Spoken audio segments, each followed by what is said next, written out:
تم لوگوں نے کسی اور قوم کی کسی تھوڑی سی بھی چیز کو اپنے معاملات میں شامل نہیں کرنا. اس کو کہتے ہیں دو قومی نظریہ.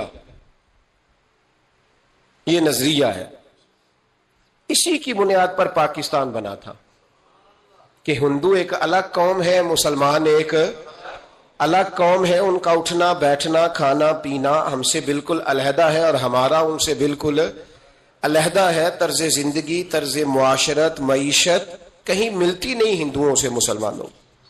لہذا ہمیں ایک ایسا وطن چاہیے، ہمیں ایک ایسا وطن چاہیے جس وطن کے اندر مسلمان اپنے طریقے کے مطابق اٹھیں بھی، بیٹھیں بھی، چلیں بھی، سوئیں بھی.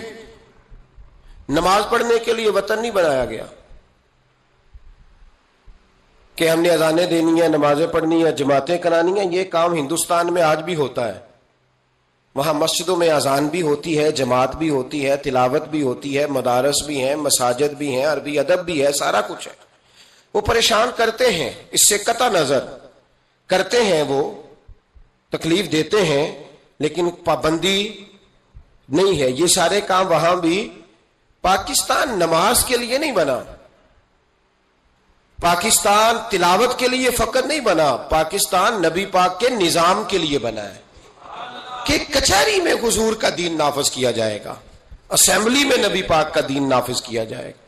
حضرت عمر فاروق رضی اللہ تعالیٰ عنہ کے طریقوں کے مطابق حکمران اس ملک کو چلائیں گے. اس لیے پاکستان بنایا گیا تھا. اب تو کوئی یہ نعرہ نہیں نہ لگاتا، کوئی جماعت بھی یہ نعرہ نہیں لگاتی جتنی سیاسی جماعتیں ہیں. حالانکہ پاکستان کا نعرہ آج بھی ہر آدمی کو پتا ہے کہ پاکستان کا مطلب کیا، لا الہ الا اللہ محمد رسول اللہ صلی اللہ تعالی علیہ. لیکن کوئی بھی سیاسی جماعت اب اس نعرے کو لگانے کو تیار، بلکہ اس نعرے سے کامتے ہیں سیاسی حکمران. ان کو ڈر آتا ہے، ان کو پتا ہے کہ جب پاکستان کا ترجمہ لا الہ الا اللہ محمد رسول اللہ ہوگا تو سب سے پہلے ہمارے لیے مشکل بنے گی. ہمیں سب سے پہلے احتساب کے کڑے مراحل سے گزرنا پڑے گا. دیکھیں نا، جمہوریت کے لیے اگر پاکستان بنا تھا تو جمہوریت تو میں ہمیشہ کہتا ہوں ہندوستان کی جمہوریت آج بھی پاکستان سے بڑی مستحکم ہے. ایک دفعہ بھی وہاں ڈکٹیٹر کی حکومت نہیں آئی.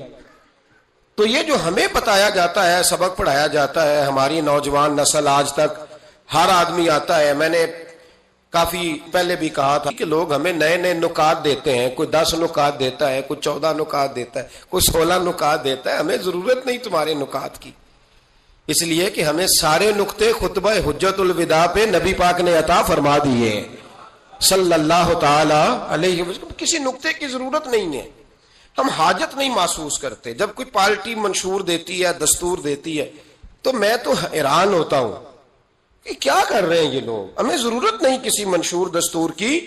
سارے منشور، سارے دستور، سارے قانون، ساری باتیں آمنہ کے لال ہمیں عطا فرما گئے ہیں، ضرورت نہیں ہے. پاکستان بنا تھا دو قومی نظریے کی بنیاد پر. نظریہ کیا ہے؟ لا الہ الا اللہ محمد رسول اللہ صلی اللہ تعالی علیہ. حکمران اس کو بھول گئے اور انہوں نے قوم کی ذہن سازی اس طرح کی، میڈیا کو ساتھ ملا کے بچوں کا ذہن اس طرح کا بنایا کہ قوم بھی تیار نہیں ہوتی. نظام مصطفیٰ صلی اللہ علیہ وسلم کے لیے قوم تیار، حالانکہ کافر کو آپ کی نماز سے کوئی مسئلہ نہیں. یورپ میں کبھی پابندی لگی ہے کہ مسجد نہ بناؤ؟ کبھی وہاں کسی نے کہا ہے قرآن پاک نہ لے کے آؤ؟ کبھی کسی نے کہا ہے؟ وہاں پابندی نماز پہ نہیں ہے. ان کو ڈر تو نظام مصطفیٰ سے آتا ہے کہ دین نافذ نہیں ہونا چاہیے. تو میرے بھائی، پاکستان ایک نظریاتی وطن ہے. جتنا دوڑ سکتے ہیں میں اور آپ دوڑ لیں، جتنا دوڑ سکتے ہیں. جہاں تک یہ قوم بھاگ سکتی ہے بھاگ لے. یہ اس چہرے کو اپنا لے یا اس چہرے کو اپنا لے یا اس کو آزما کے دیکھ لے. چونکہ اس وطن کی بنیاد کلمہ ہے تو یہاں سکون بھی اسی وقت آئے گا جب حکومت بھی کلمے والے رسول کی آئے گی صلی اللہ تعالی علیہ وسلم صلی اللہ تعالی. اور اسلام ہر جگہ یہ بتاتا ہے کہ ملک کس کے ہیں؟ اللہ کے. تو نظام کس کا ہونا چاہیے؟ اللہ کا، اللہ کے دین کا. دنیا کی سب سے بڑی ہجرت ہوئی تھی جب پاکستان بنا تھا. دنیا کی سب سے بڑی ہجرت. 10,000 عورتوں کی عزتیں لوٹی گئیں جب یہ وطن بنا.